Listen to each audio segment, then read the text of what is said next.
안녕하세요. 김혜성 교수입니다. 네, 학우님들 잘 지내고 계시지요? 저희들이 이제 25일부터는 학교에서 대면 수업을 할 거예요. 여러분들 조금만 더 인내하시면서 학교에서 뵙기를 바랄게요. 이렇게 이제 수업 동영상을 올리는데 여러분들이 얼마나 따라오실지 이런 거에 대해서 저는 사실 걱정이 굉장히 많고, 네. 학교 생활을 하시던 분들은 괜찮은데 처음 하신 분들은 잘 모르고, 네, 그래서 이제 이런 이렇게 뭐 이걸 영상을 잘 보고 뭐 어쨌어 이런 저런 그게 없이 이렇게 코멘트도 없고, 네, 그걸 이제 음, 반응이 없다고 저는 그렇게 이제 표현하는데, 그러다 보니까 저도 사실은 너무 걱정이 많고, 이렇게 영상을 찍어서 여러분들하고 이렇게 이제 수업을 하는 것이 얼마나 전달이 될는지에 대한 고민이 있죠. 네, 학교에서 뵙고 또 그런 부분에 대해서 한번 여러분들과 또 의견을 나눠보겠습니다. 오늘은 9강 융의 이제 분석 심리학을 이제 여러분들과 함께 공부를 하겠습니다. 교과서를 보겠습니다. 137페이지요. 네. 135페이지서부터 시작합니다. 1913년 이제 융은 어느 강연에서 자신의 이론을 갖다가 분석 심리학이다 이렇게 이제 명명을 했습니다. 네, 그렇게 분석 심리학이라고 한 것은 인간의 내면을 갖다가 분석을 해서 각 층을 다 이렇게 이제 분석을 했어요. 집단 무의식, 무의식. 우리의 의식은 무의식과 집단 무의식이 있고, 그 다음에 또 그 집단 무의식, 또 그 안에는 우리의 의식 그 너머에는 어, 그림자가 있고 페르소나가 있고, 그 다음에 또 콤플렉스가 있고, 그리고 또 아니무스 여성성과 남성성 이런 것이 있다고, 이렇게 이제 그 우리의 의식 안을 여러 가지로 나눠서 분석 심리학 이론이라고 이렇게 명칭을 붙였습니다. 분석 심리학은 무의식을 개인 무의식과 집단 무의식으로 나누는데, 개인 무의식은 사람이 태어나서 본인이 경험한 거예요. 경험한 것을 내가 기억하기 힘들어하고, 어떤 아주 정말 너무너무 자기가 트라우마가 있는 이런 상처 입은, 심하게 상처 이런 거 기억하기 싫으니까 자기 무의식 속에 그냥 밀어 넣어서 망각을 하고 싶은 그런 게 있고요. 그리고 이제 죄책감이라든지 그 다음에 수치심이라든지, 네, 이런 아주 우리가 느끼기 싫어하는 어떤 그런 감정들을 갖다가, 네, 이제 이 무의식에 이렇게 우리가 그냥 집어 넣어버리는 이런 이제 것을, 그러다가 어느 순간에 이제 떠오를 때 조금만 이제 생각하면 떠오르는 이것이 이제 무의식이죠. 그래서 융은 프로이드는 무의식을 갖다가 어떻게 보면 쓰레기 창고처럼 이렇게 이제 우리가 필요 없다고 생각하는 의식에서 이런 걸 다 이제 갖다가 쏙쏙 집어넣어 버리는 쓰레기 창고 같은 그런 느낌으로 이제 프로이드는 얘기를 했는데, 융은 그 무의식이 우리의 창조의 근원이다. 그래서 입장을 좀 달리했습니다.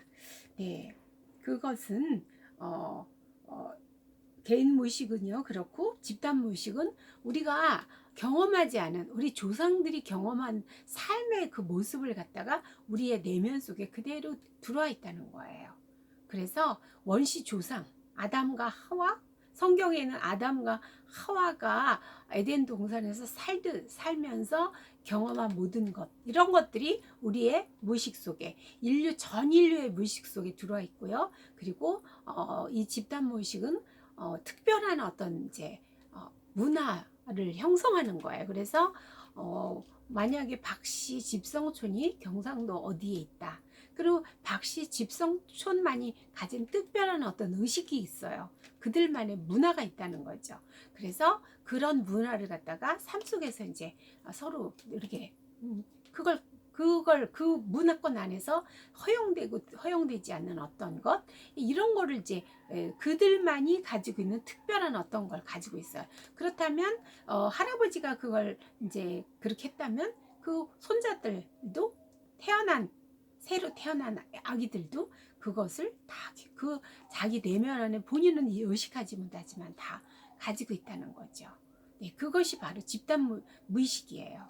그래서 아주 원시 고태형이라고 그래요. 옛날 먼 옛날 다 호랑이 담배 피던 시절, 그 시절의 것을 나는 기억하지 못하지만 우리 조상들이 살았던 삶의 흔적들을 우리가 가지고 있다, 이렇게 얘기를 하고 있습니다. 그래서 용은 여러 가지 이제 그 집단 무의식 속에는 우리가 이제 우리 문화 속에는 여러 가지 그게 있지만 특히 이제 조선 시대에는 그 불교를 숭상했잖아요. 불교가 아니고 유교를 숭상했죠.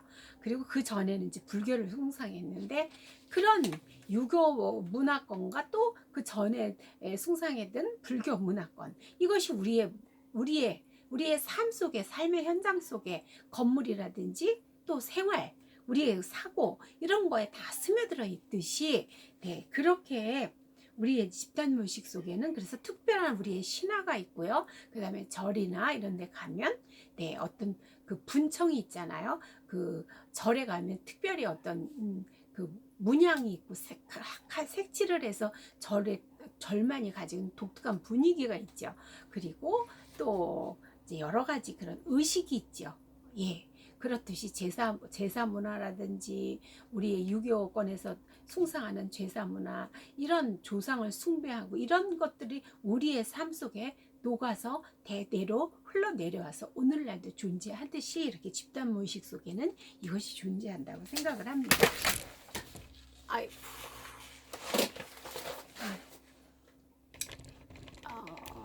노트북이 떨어졌어요. 다행히 잡았네. 네. 자, 페이지를 넘겨볼게요.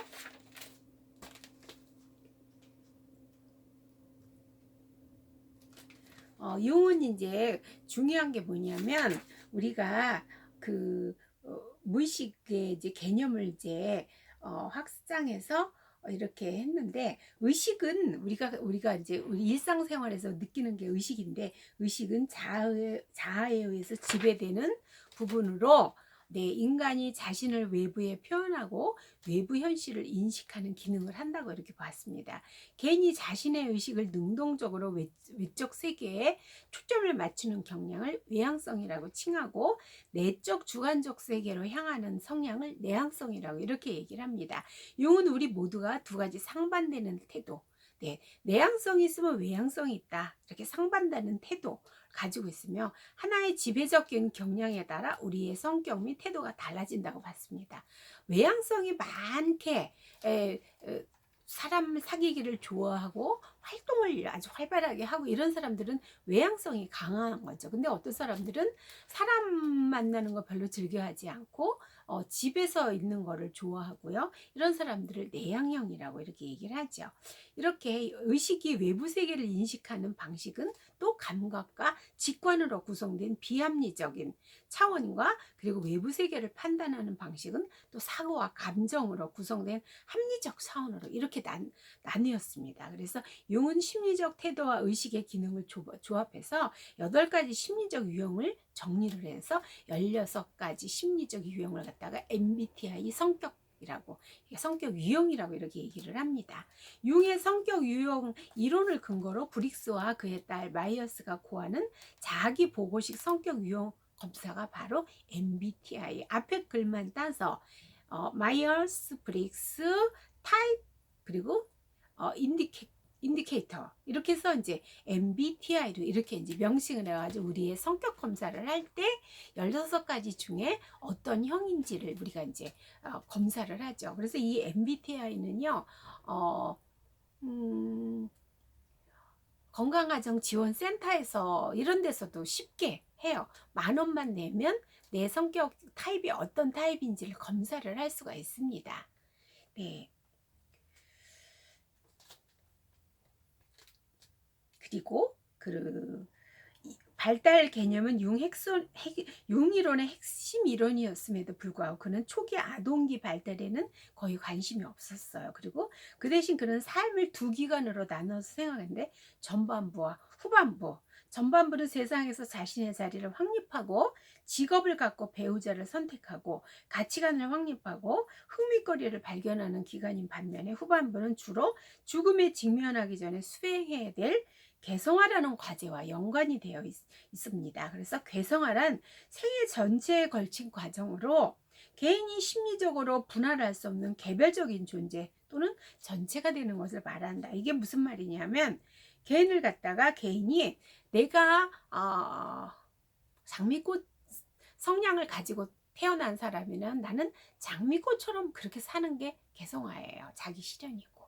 내가 백일홍꽃처럼 그런 성향을 가지고 태어나서 살았다면 나는 백일홍꽃을 피워내는 게 내가 자기 실현을 하고 그리고 개성화를 잘 이루는 거거든요. 그렇듯이 우리가 가지고 있는 각자의 식물들이 피워내는 어떤 꽃처럼 우리도 내가 가진 특별한 어떤 것을 개성화 자기를 갖다가 가진 그런 어떤 재능이라든지 이런 거를 갖다가 본인이 잘 알고 그거를 개발하고 꽃 피우는 거 이거를 얘기를 했습니다. 그래서 개성화란 생애 전체에 걸친 과정으로서 개인이 심리적으로 분할할 수 없는 개별적인 존재, 내가 나다운 존재 그걸 또한 전체를 얘기를 합니다. 개성화는 원래 구조 안에 잠재된 가능성 을 의식해서 사용할 수 있게 하고 긴장 안에 내재된 상반된 요소들을 서로 화해시키거나 조절할 수 있게 하는 과정이라고 이렇게 보았습니다. 그래서 그 융의 심리학은 조금 내용이 조금 이해하기가 조금 어려울 수 있어요. 근데 아주 쉽게 풀어서 정말 씨앗이 가지고 있는 어떤 가능성이 있잖아요. 그렇듯이 우리 사람도 각자의 다 나름대로 가지고 있는 어떤 재능의 씨앗을 가지고 있고요. 그 안에서 우리는 어려서부터 지금까지 뭔가를 이렇게 이루려고 하는 경향성을 가지고 이렇게 지금 살고 있으면서 여러분들도 공부를 하시는 거거든요. 그래서 그런 이제 어떤 구조 안에 잠재된 가능성을 갖다가 의식해서 사용할 수 있도록 이렇게 되고요. 긴장 안에 내재된 상반된 요소. 긴장. 우리는 또 태양이 있으면 달이 있듯이 그렇게 우리 안에는 여러 가지 이렇게 대극이라고 그래요. 반대되는 성향을 가지고 있다. 이렇게 얘기를 하거든요. 이런 것들을 갖다가 이것이 성격 전체 잠재력을 갖다 다 합쳐져서 실현할 수 있다. 이렇게 보고 순조롭게 기능하는 원만한 인격의 소유자, 개성화가 잘 됐을 때 그렇다. 이렇게 얘기를 하는 거죠. 융에 따르면 개성화는 보편적인 인간 과정이며 인류는 상징, 종교제도와 의례 등을 통해서 이 개성화 과정에서 발생하는 심리적 문제를 다뤄왔다. 이렇게 얘기를 하고 있습니다. 프로이드 학파의 개념과 융 학파의 개념 중에는 서로 중복되는 것이 많아요. 왜냐하면 프로이드 이론을 기반으로 해서 융의 이론이 또 만들어졌기 때문이죠. 그래서 융이 바라보는 그런 어떤 자기만의 그 관점을 갖다가 만들어서 융의 분석 심리학이라고 이렇게. 그러나 근간에는 프로이드의 심리학을 근간으로 이제 해서 발전을 했습니다. 그래서 콤플렉스 개념과 리비도의 방향이 내부로 향하느냐 외부로 향하느냐는 문제인 내향과 외향 개념은 융이 정신 분석 학파에 속해 있는 동안 제안한 것이지만 나중에 그는 집단 무의식의 개념을 확장하면서 이 개념들의 범위를 이제 확장을 했습니다. 그래서 아니마와 아니무스, 페르조나, 원형, 자기, 그림자 이런 개념들은 분석 심리학의 주요 이제 개념인데요. 프로이드 학파의 개념들과 관계가 있다. 그리고 이제 예를 들어서 아니마와 아니무스 개념, 프로이드가 관찰한 보편적 양성 개념을 확장한 것이다. 그게 무슨 말이냐면 우리는 우리 안에 남성성과 여성성이 남자는 남성성만 있는 줄 알지만 그 안에 남성성이 더 많이 보이니까 남자라고 하는 거고 여성성이 더 많이 보이니까 여자라고 하지만 여자 안에도 남성성이 존재하고 남자 안에도 여성성이 존재한다. 이렇게 이제 이야기를 하죠. 그래서 융의 이론에서는 그걸 아니마와 아니무스라고 얘기를 합니다.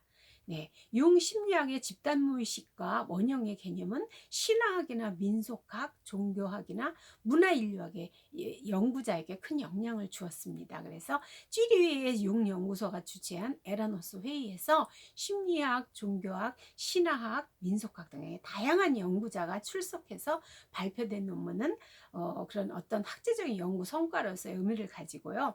여러 가지 그런 이 융의 이론은 정말 심리학과 종교, 신화학, 민속학 이 다양한 대로 많은 영향을 끼치면서 지금도 네, 그 영향을 끼치고 있습니다. 네. 융의 생애를 보겠습니다.